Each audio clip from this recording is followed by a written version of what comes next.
어, 오늘은 무슨 얘기를 해볼까?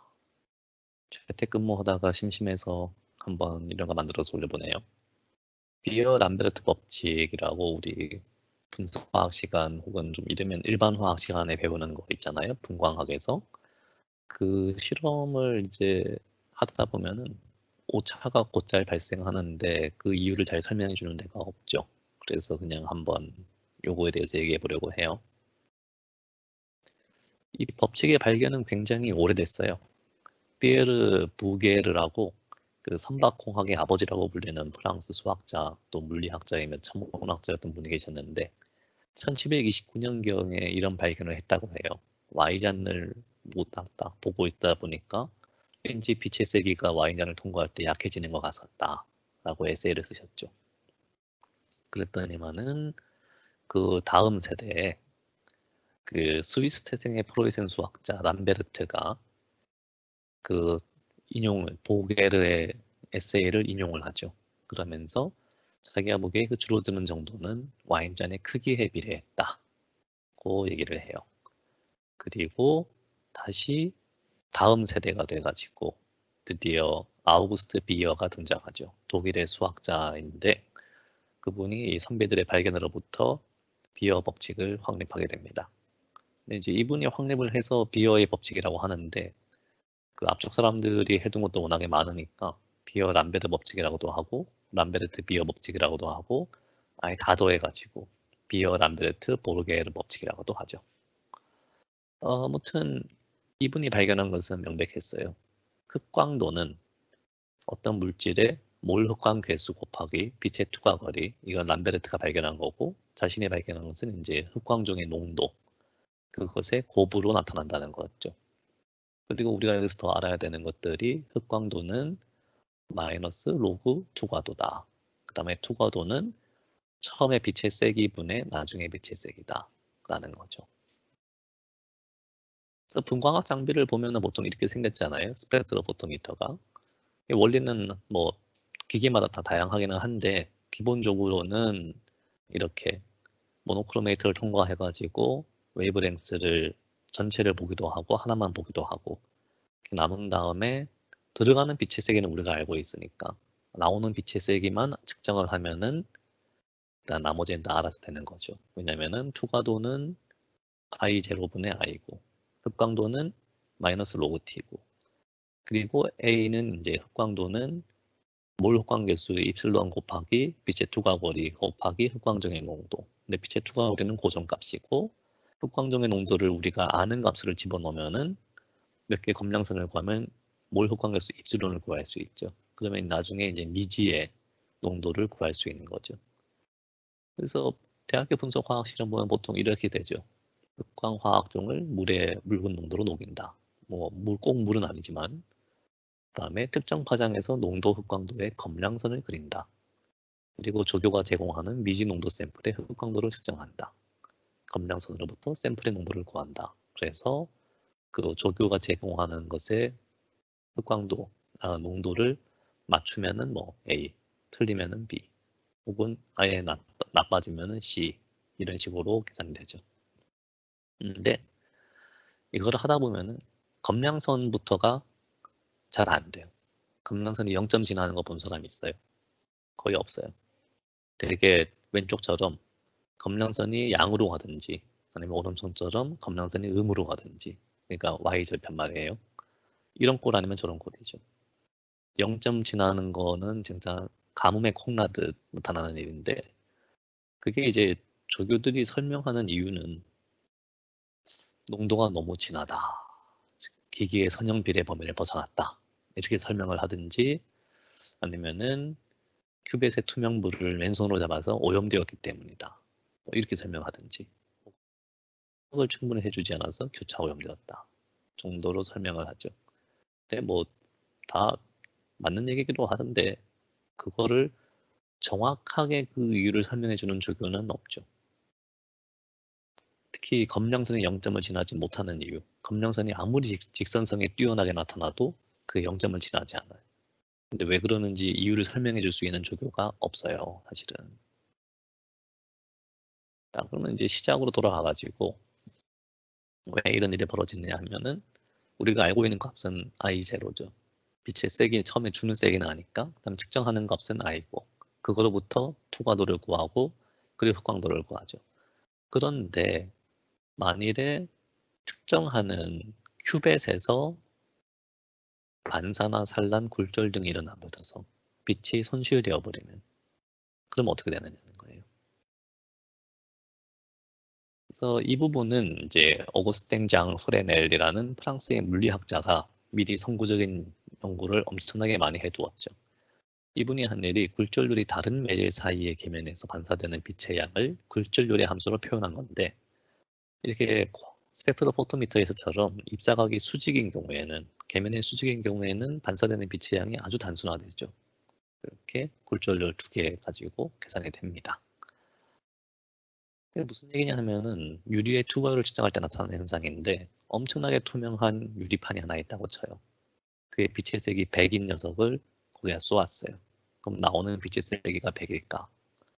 공기의 굴절률이 대략 1.0003, 네, 1로 치고 그 다음에 이 유리의 굴절률을 1.508이라고 쳐요. 그러면은 프레넬 법칙에 의해 가지고 공기와 유리판의 계면에서 4.1%의 빛이 반사돼 버려요. 나갈 때도 4.1%가 반사되는 거죠. 그러면은 빛의 세기는 사실은 91.8. 스펙트로포토미터에서는 더하죠. 왜냐면 계면이 4개니까. 들어갈 때 그냥 쿼츠가 들어갈 때 한 번, 그다음에 쿼츠하고 용액 사이에서 또 한 번.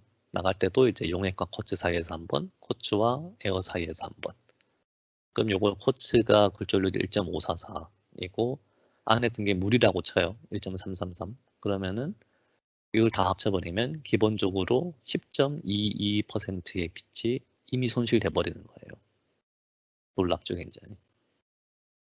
그러면은 어느 흑광 중의 흑광도가 농도가 0.1몰일 때 흑광도가 0.01이라고 치고 농도가 1몰일 때 0.1이라고 쳐요. 그럼 흑광도가 0.01, 0.1, 그 다음에 그걸 투과도로 환산하면은 97.7, 79.3. 그런 투과도가 나오려면은 흑광 손실이 2.3하고 20.6이 나와야겠죠. 그런데 실제로는 이 용액의 굴절률이 1.333이면은 계면 반사에 의해서 10.2가 이미 손실을 입고 있는 거예요.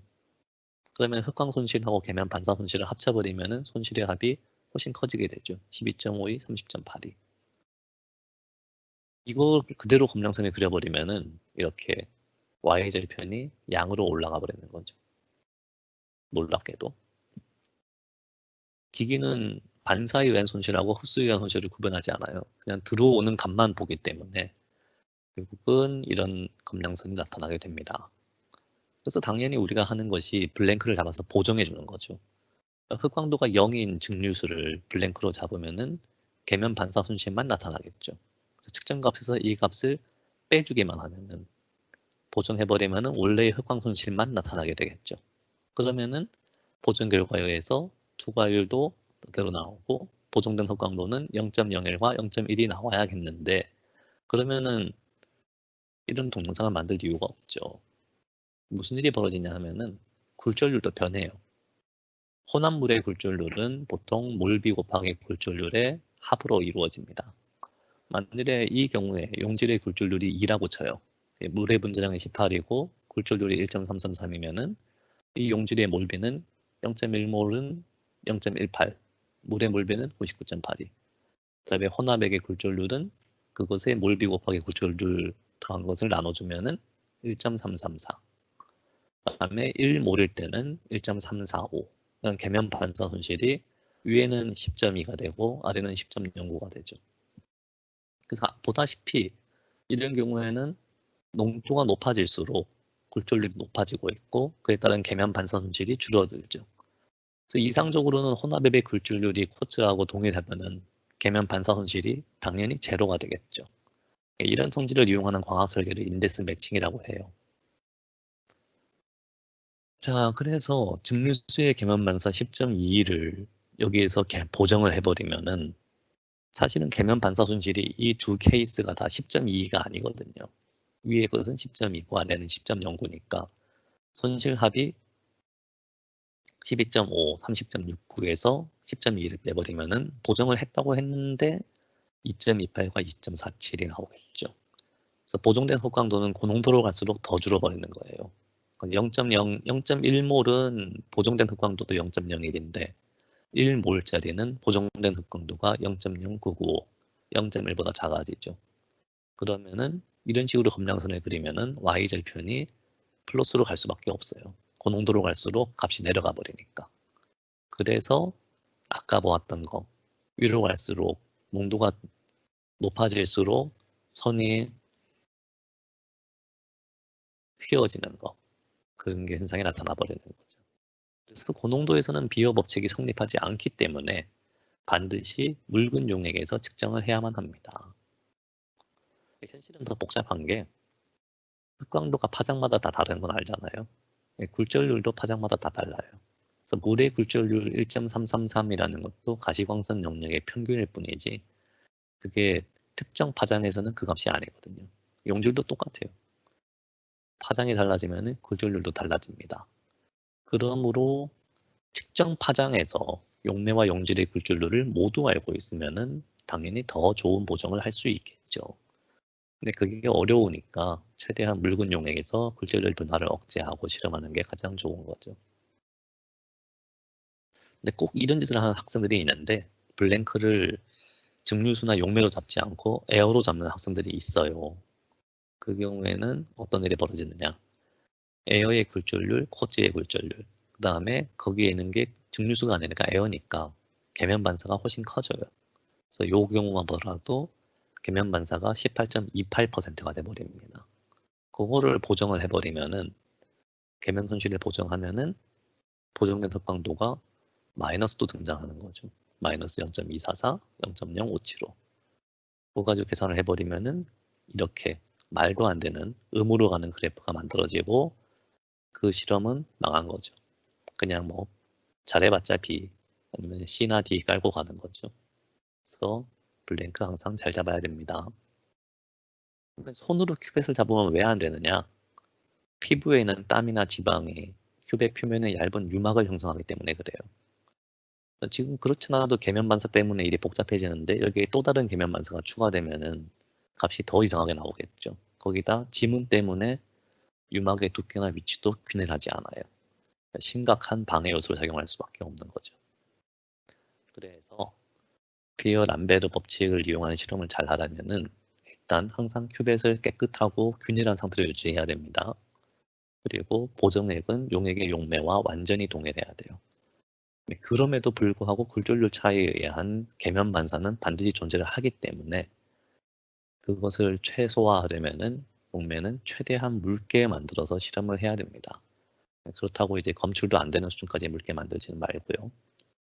자, 그러면은 오늘은 여기까지 해보고 다음에 또 뭔가 재밌는 일이 있으면 혹은 심심한 일이 있으면 이런 동영상을 만들어서 여러분의 공부를 도와보도록 할게요.